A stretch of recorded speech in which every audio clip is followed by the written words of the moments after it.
Hello mga beshi, good morning!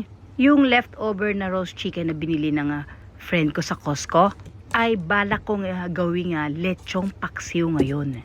Ayan, kaya bumili tayo ng ingredients at pangbaon na rin to sa next week na pagpasok ko sa factory, kaya kailangan na mailuto ko na to ngayon. Mabuti na lamang mayroong Asian store na malapit dito sa bahay, kaya madali ako nakabili ng mga ingredients. Simulan na natin maggisa.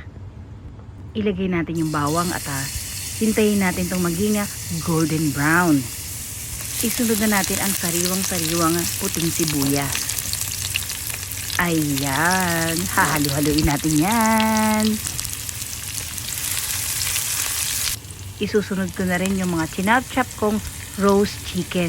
Alam niyo ba yung chicken na to? Sobrang laki, 2 kilo yata. At kaya eto, kumuha ako ng malaking kawali para dito ko siya igisa.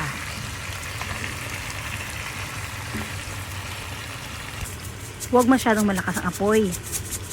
Lagyan na natin sila ng mga seasoning.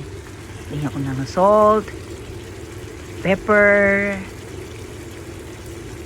Nilagyan ko rin siya ng dahon ng laurel.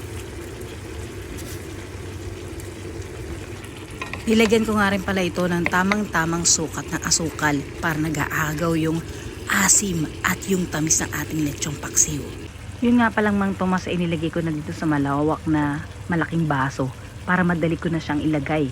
Dahil kapag nasa bote siya, ay magtataktak pa ako na magtataktak. Yung natirang Mang Tomas doon sa bote, nilagyan ko ng tubig para hindi naman masayang yung mga nasa loob ng bote.